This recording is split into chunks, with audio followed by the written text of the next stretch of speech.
You know that thing people say about living in the mountains being peaceful? Yeah. Peaceful my ass. Peace is fine until something out there decides you're the problem.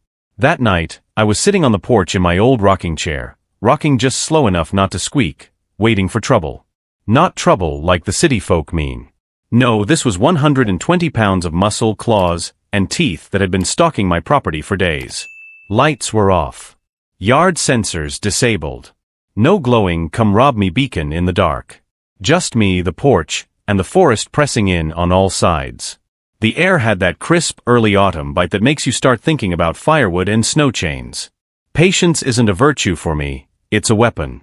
My eyes kept sweeping the tree line, never stopping too long in one spot, waiting for something that didn't belong. And it was out there. I could feel it, that itch between the shoulder blades you can't scratch. 2 hours later, it finally moved, off to my left.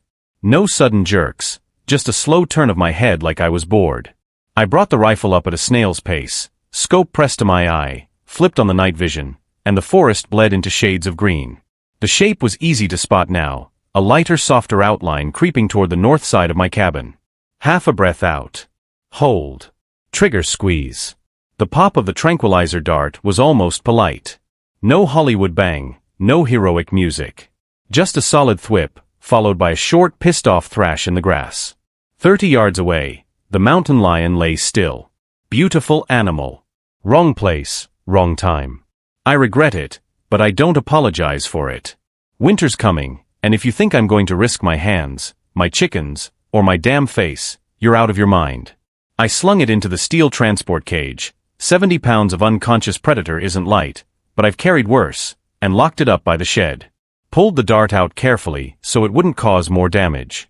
The vet back at the ranger station could deal with the rest. Inside, I unloaded the rifle, wiped it down, racked it with its more persuasive cousins, and hit the bed without bothering to undress. Sleep came quick. Morning was the usual symphony of sore joints and old injuries. Peeled my shirt off, ran aloe over my chest and arm, trying not to think about how the scars looked, like someone had poured molten plastic over me and let it harden. People like to stare at them. That's why I keep them covered. They can stare at my beard instead, it's a much better feature. Coffee brewed while I pulled on the uniform, green ranger jacket, boots, badge, sidearm. The lion wasn't going to drop itself off, so I backed the truck up to the porch, slid the cage in, and started the 40-minute trip to town. I hate going to town. People ruin nature. They come out here for Instagram photos and leave me to clean up after their stupidity. The ranger station was just outside of town, postcard pretty, all wood and glass. Dropped the cat off in the pen, filled out the forms under headache-inducing fluorescent lights, and went looking for the vet on duty. Lucky day, it was Whitney. Whitney's not pretty in the traditional soft-featured sense. She's built like she could carry me and the mountain lion back up the hill at the same time. 6 feet, muscle-packed under her lab coat, legs like tree trunks. People don't know what to do with her, so they stare. "Morning, Harrison," she said, smiling like it was actually good to see me. She's the only person who calls me Harrison. Everyone else insists on Harry, which I hate. Last person to call me Harrison was my mom, and she's been gone over 20 years. I nodded, did my paperwork, and left her to work. She thinks I'm a mystery. The truth? I just don't talk unless there's something worth saying. Problem is, that attitude makes people more curious, not less. Once the puma was handed over, I figured I might as well make the trip worth it. If I'm going to waste gas driving to town, I'm stocking up. Winter out here can pin you down for weeks, and I'd rather chew on my own boot leather than drive through snow just to buy beans. Bank first, cash to check. Then the feed store for chicken feed and rock salt.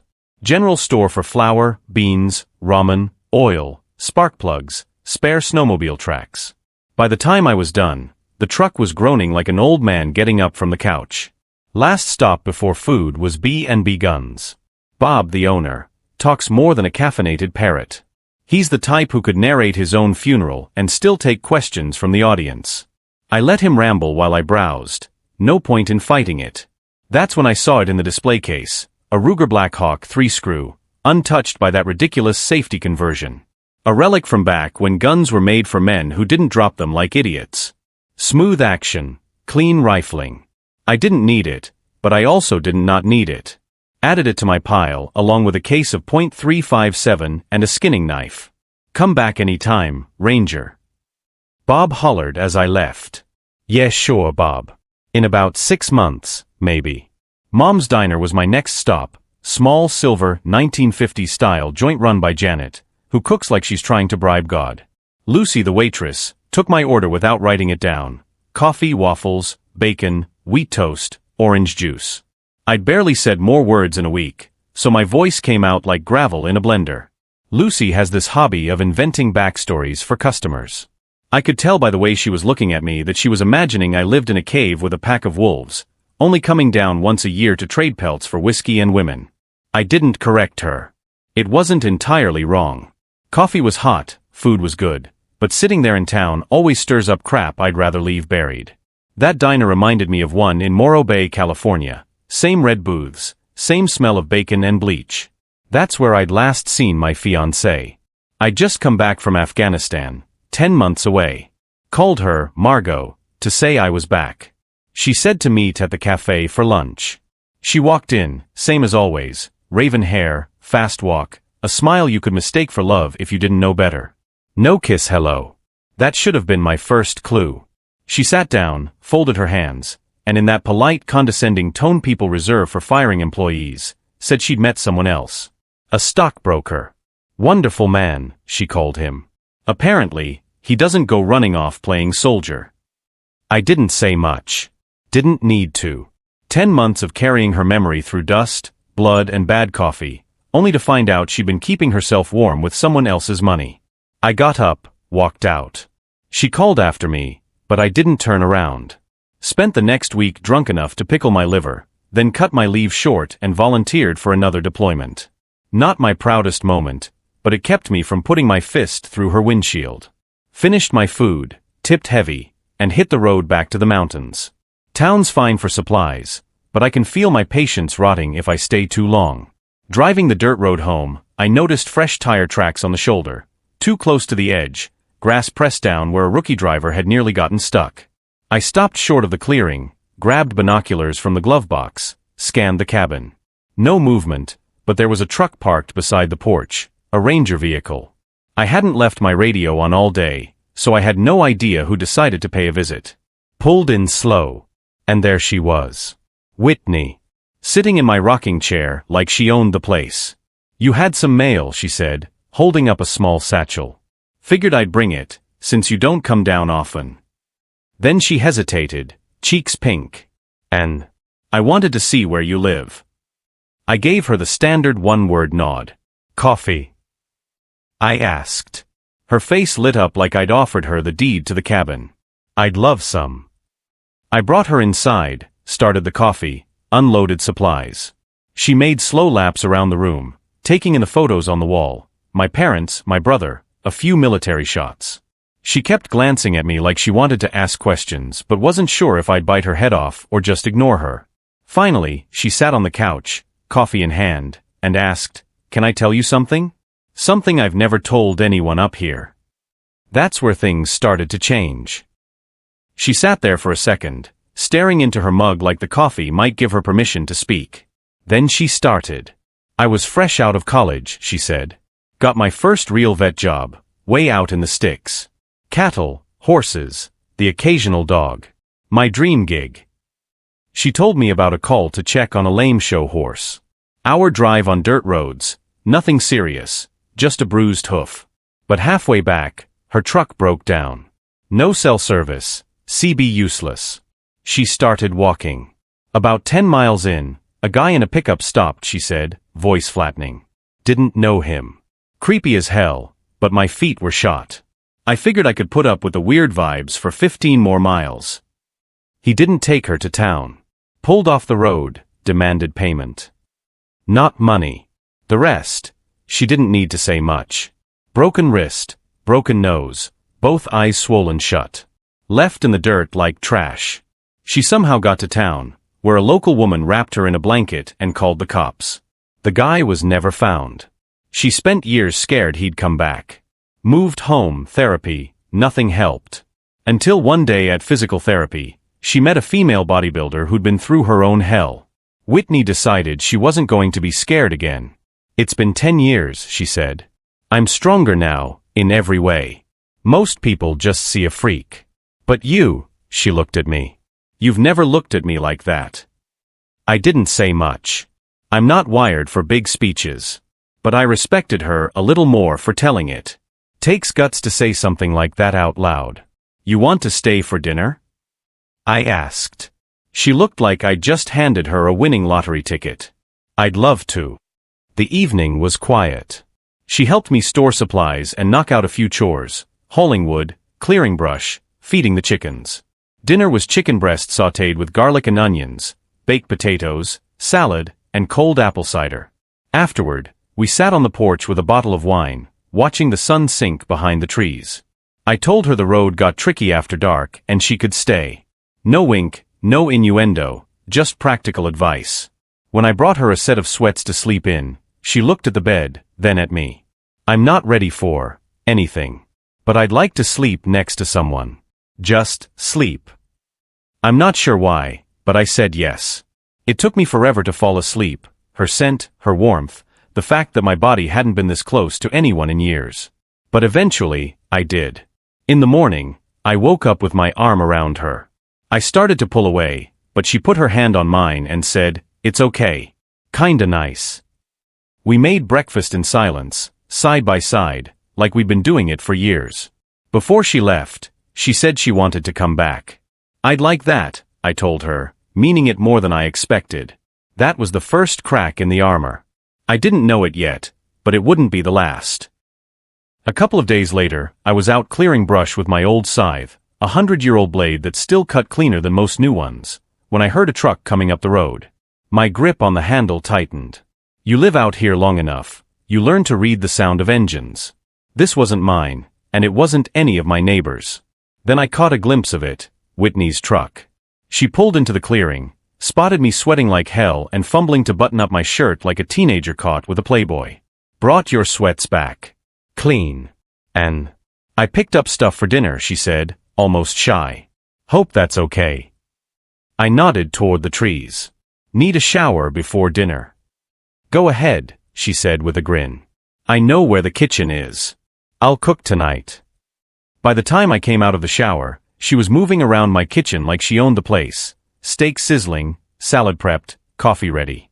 I sat at the counter and just watched her for a while, not sure what the hell to make of it. Dinner was good. Wine after, out on the porch again. She took the bench, so I folded a blanket for her to sit on. Not the most romantic gesture, but out here, comfort beats candlelight. You can stay if you want, I said. She smiled. Like last time. Like last time. Morning came with her in silk pajamas, me with my arm over her shoulder. This time, she didn't just keep my hand in place, she laced her fingers through mine. After breakfast, she stood by the bed, eyes uncertain. I know I'm not the prettiest girl. I know I have too much muscle. But I'm still a woman. Before I could stop myself, I pulled my sweatshirt over my head. Let her see. The scars across my chest and arm, the ones I keep hidden because they make people's eyes change when they look at me. She gasped. Not from horror. More like someone had just realized you've been carrying more weight than they thought. Come to bed, Harrison, she said, wrapping her arms around me. We both have demons. I don't care about this. What's on the outside? And for the first time in a long damn while, I let someone believe they might actually mean that.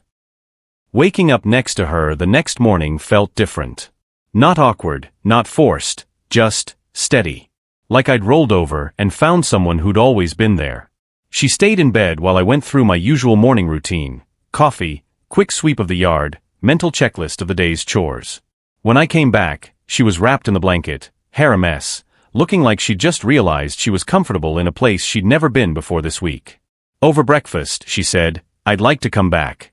See you again. I didn't even hesitate. I'd like that a whole lot. And I meant it. Which was both surprising and, honestly, a little dangerous. I don't get attached. It's easier that way. The day went on like nothing had changed, except it had. I did my usual maintenance, tightened the snowcat's tracks, checked the two-seater snowmobile, rotated fuel stock. She tagged along for most of it, asking the occasional question but mostly just being there. I noticed something: she didn't fill silences. Most people hate quiet, so they drown it in useless noise. She didn't. She seemed to get that sometimes silence is the point. By sunset, she was back in the kitchen, working on dinner like it was her turn now. Steaks again, simple salad, wine. Out on the porch, we watched the stars come in one by one, the kind of sky you only get 30 miles from the nearest bad decision. "Can you stay?" I asked. She didn't even look over, just said, "Of course." That night, there was no awkward space between us. No hesitation about whose arm went where. My hand rested on her shoulder, fingers tracing idle lines on her skin while she drifted off.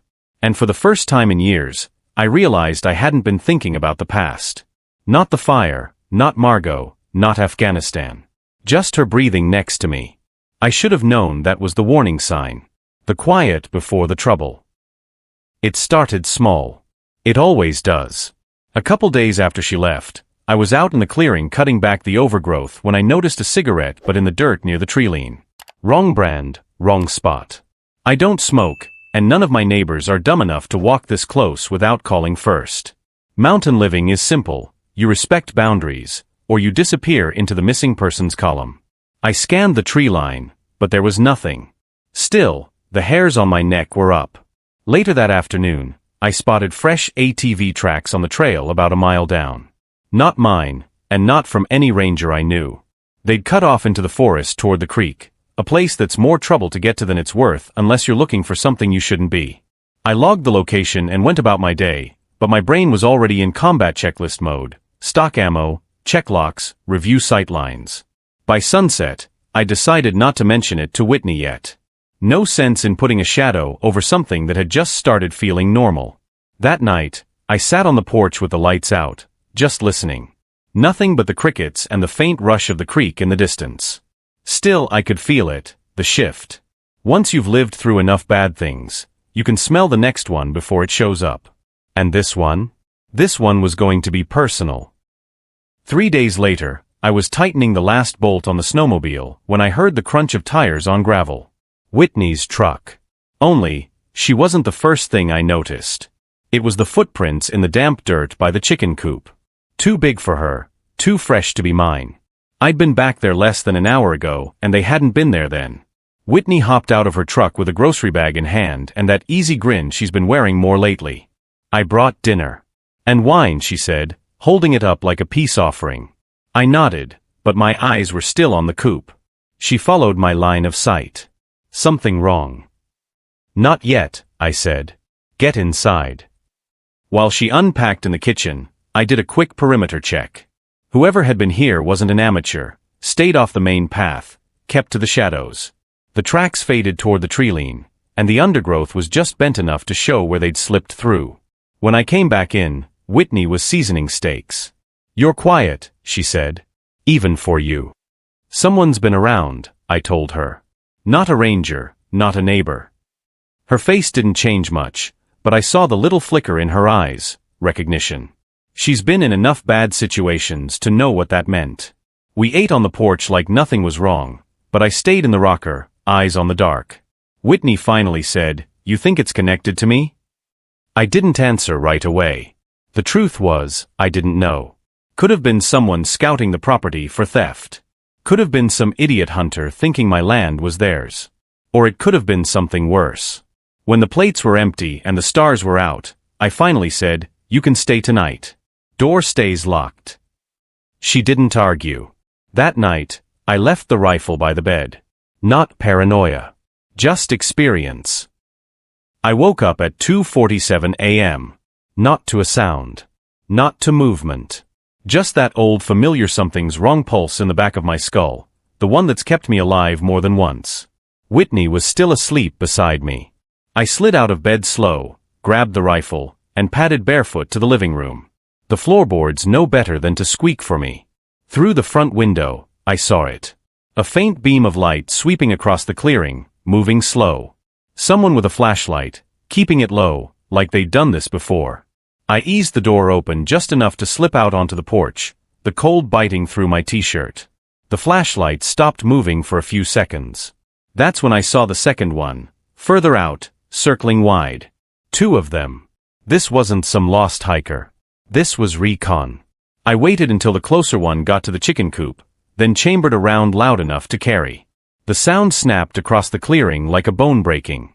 The flashlight beam froze, then jerked upward, aiming right toward me. "Drop it," I said. Voice calm. No yelling. The kind of tone you use when you want someone to know you're past asking. Instead of dropping it, he bolted, toward the tree line. I could have put him down easy, but I wasn't sure yet if I wanted him scared or dead. So I fired into the dirt about 3 feet behind him. The crack of the shot sent him scrambling faster. The second beam vanished. Cowards travel in pairs. I stood there another 5 minutes, scanning the dark. Nothing. Then I went back inside. Whitney was sitting up in bed, hair wild, eyes wide. "They're gone," I said, setting the rifle by the door. She didn't ask who they were. Just nodded. That told me 2 things. She'd seen this kind of look in a man's eyes before. And she wasn't going to run. The next morning, I found new tracks in the mud. Bigger boot size than last night's. And next to them? A cigarette butt. Same brand as the one I'd found earlier. This wasn't over. Not even close. If there's one thing the army taught me, besides how to ruin a knee in under 6 months, it's this. If you're reacting, you're already behind. So the next morning, while Whitney made coffee, I started walking the perimeter. Marking entry points. Calculating sight lines. Thinking like someone who wants in, not someone guarding what's already theirs. First order of business. Noise discipline. I've got a few dead zones in the clearing, spots where someone could creep right up without making a sound. I fixed that with fishing line strung low, just high enough to snag a boot and rattle an old tin can full of bolts. Low tech, but if it worked in Afghanistan, it'll work here. Second, lighting control. Tourists think floodlights keep you safe. Wrong. Floodlights just tell people where you are. I replaced the bulbs with dim red lamps, keeps my night vision intact and screws with anyone else's. Third, the choke point. There's a narrow gap between the garage and the old woodpile. If you're coming in from the south side, that's your fastest route. I buried a couple of boards full of nails just under the dirt there. Not enough to kill, but enough to make you sit down and rethink life choices. Whitney came out with a mug of coffee and raised an eyebrow. "Home improvement project?" "Something like that," I said. She didn't press. That's one of the things I liked about her. She knew when not to ask. By afternoon, I had the whole property set like a bad surprise party. The kind where the balloons are tripwires and the cake is a rifle shot. Whitney spent most of the day chopping vegetables for some kind of stew. I knew she was keeping busy on purpose. People who've been through violence don't like feeling useless when the air's getting thick. When the sun went down, I loaded the rifle, set it across my lap, and took my usual seat in the rocker. Whitney sat on the bench, blanket wrapped around her, eyes scanning the dark same as mine. "Think they'll be back tonight?" she asked. "They'll be back," I said. "Question is, are they smart enough to be scared yet?" I was hoping the answer was no. It was 1:18 a.m. when the first can rattled. Just a quick metallic clink, but in the dead quiet of the mountains, it might as well have been a grenade. I gave Whitney a hand signal to stay put and slipped out the back door, rifle low. No porch light, no flashlight, just the moon, my eyes, and muscle memory. The sound came again, closer this time. Then a muffled curse. Bingo. I eased along the side of the cabin until I reached the garage. From there, I had a clear line to the choke point between the woodpile and the garage wall. Sure enough, there he was, hood up, face half covered, moving slow. His buddy was shadowing him from about 10 feet back. The lead guy hit my buried board of nails and let out a sharp grunt, nearly toppling forward. That's when I stepped out. Stop. One word. Calm. The kind of calm that lets people know they just made the worst mistake of their week. The guy in back froze, hands half raised. The limping one turned toward me, eyes flicking down at the rifle in my hands. "You're trespassing," I said. "And if I see either of you here again, I won't bother talking first." They didn't answer. Smart, for now. "Drop anything you took," I added. The second guy tossed a pair of bolt cutters to the ground. The first dropped a small crowbar. Now walk. Slowly. South Trail. Don't step off it. They limped into the trees, the sound of their footsteps fading into the dark. I didn't follow. I didn't need to. I knew where that trail ended, in a spot where the mud keeps your boots for a while. I'd be able to track them later. When I got back inside, Whitney was standing just inside the door, a pistol in her hands. You didn't say you had a sidearm, I said. You didn't ask, she shot back. Fair enough. I didn't sleep the rest of the night. Not because I was worried, because I was deciding whether this was just some local idiots, or the start of something worse. My gut was leaning toward worse. At first light, I grabbed coffee and headed down the South Trail. The prints were easy to follow, one dragging a foot, the other sticking close like they were tied together by fear. I found the spot where the mud kept their boots long enough to get clean tread impressions. Took photos. Size 11 and size 9.5. From there, the tracks led out to the fire road, where fresh ATV ruts picked up the trail. That told me two things. Firstly, they weren't locals on foot, they had a base not far from here. Secondly, they were confident enough to get close to my place with a getaway plan. When I got back to the cabin, Whitney was sitting at the table, coffee in hand. She looked like she hadn't slept. You want to tell me if I'm part of the reason those guys were here? I asked. She didn't answer right away. Just took another sip and stared out the window. Then she said, "There's a chance." That was all I needed to hear. Turns out, a few months before moving here, she testified against a ranch hand in Nevada. Guy had been stealing cattle and selling them off book. He was part of a crew, and they didn't take kindly to losing one of their own to prison. He got 8 years, she said. The others. I never saw them again. But I've had this feeling the last few weeks, like I'm being watched. I thought I was just paranoid. Paranoid's a survival instinct, I said. Ignoring it gets you killed. So now it made sense. 2 men creeping around my property in the middle of the night weren't thieves. They were sending a message. Problem for them was, I've spent most of my life answering messages in ways people don't expect. That night, I sat Whitney down. You understand if they come back, I'm not playing warning shots anymore. She met my eyes and didn't flinch. Good. I'm tired of looking over my shoulder. This was no longer a waiting game. This was open season. Defending your ground is one thing. But letting people think they can keep coming back? That's how you end up with your name in the news under local man found dead in remote cabin. So I decided to skip the third act of their little intimidation play and take it straight to the finale. I tracked their ATV ruts for 6 miles, following the switchbacks down to a rundown hunting shack near the state line. No power, no plumbing, just a couple of rusted propane tanks and a tarp-covered lean-to where the ATV was parked. Both of them were inside, judging by the faint sound of a radio and the smell of cheap cigarettes drifting out the open window. I parked the truck out of sight, hiked in on foot. Approached from the downwind side, just like I used to in the desert when home was a plywood hut and every night was an ambush waiting to happen.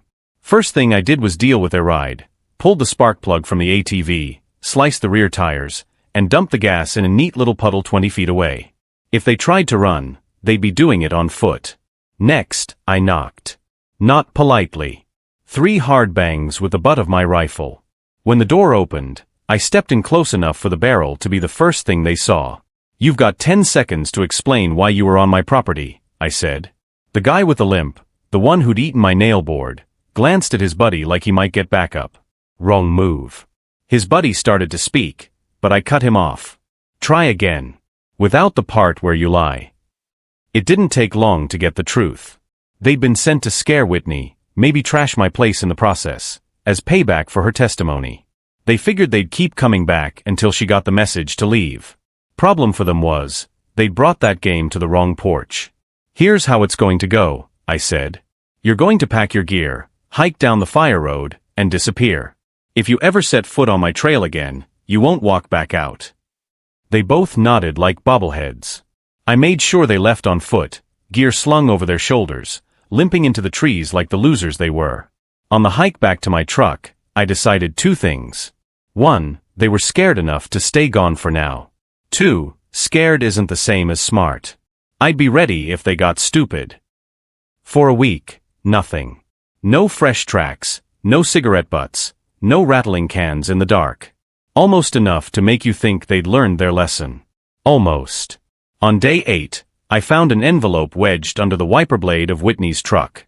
No postage, no name, just a folded piece of paper inside. 2 words, written in block capitals. Not over. Whitney read it, then handed it back without a word.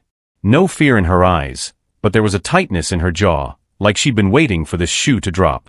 Looks like they failed the IQ test, I said. Guess so, she replied.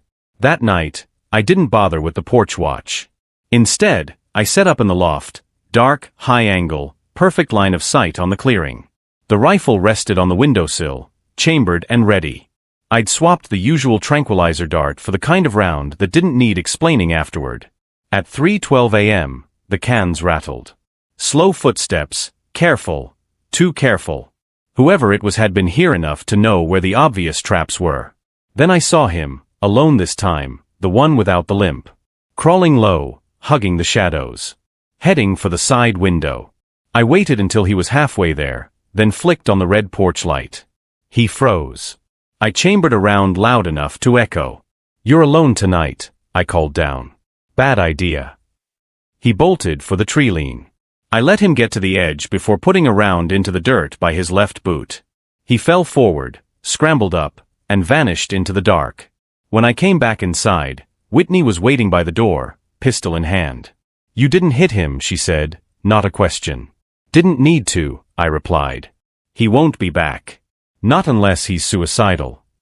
Still, I left the rifle by the door that night. Because men that stupid? Sometimes they need more than one lesson. 3 nights later, I got tired of waiting. You can only listen to the forest breathe for so long before you start thinking about tying up loose ends. And in my world, loose ends tend to come back with a gas can. I drove down before dawn, parking a mile short of the old hunting shack.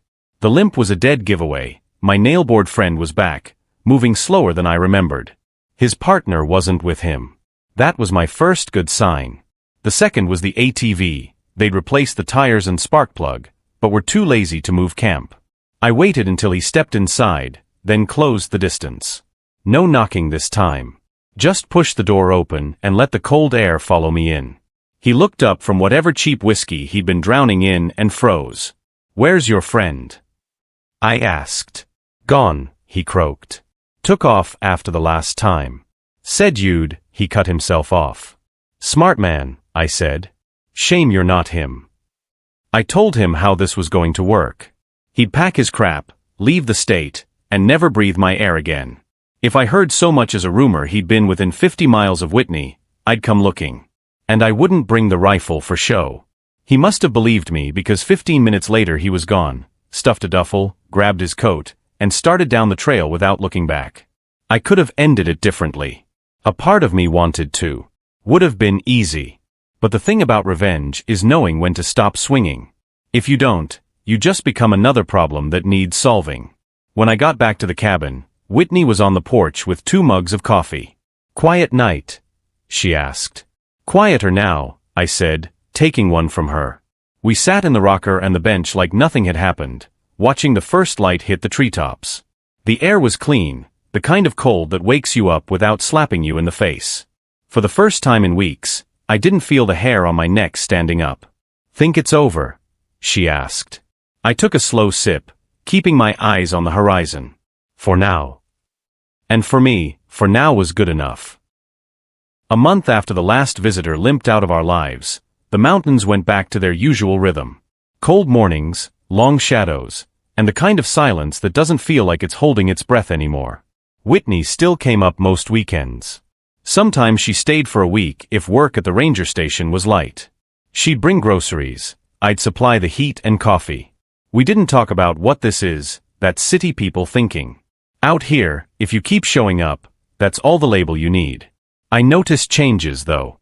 She kept her pistol on the counter by the door now, not hidden in her truck. I'd catch her scanning the tree lean the same way I did. She wasn't jumpy, just aware. As for me, I'd stopped waking up at 3 a.m. ready to put a round into a shadow. My traps were still out there, lines still drawn in the dirt, but my mind wasn't coiled like a spring anymore. One morning in early winter, we were stacking wood by the garage when she stopped, leaned on the handle of the maul and said, "You know, this place might be better with 2 people." I didn't say anything. Just kept stacking. But she saw the corner of my mouth twitch. She grinned and went back to work. The mountains will always have their dangers. Predators, storms, and the kind of people who think isolation makes you an easy mark. But now, I wasn't the only one watching the tree lean. And maybe, just maybe, that wasn't such a bad thing.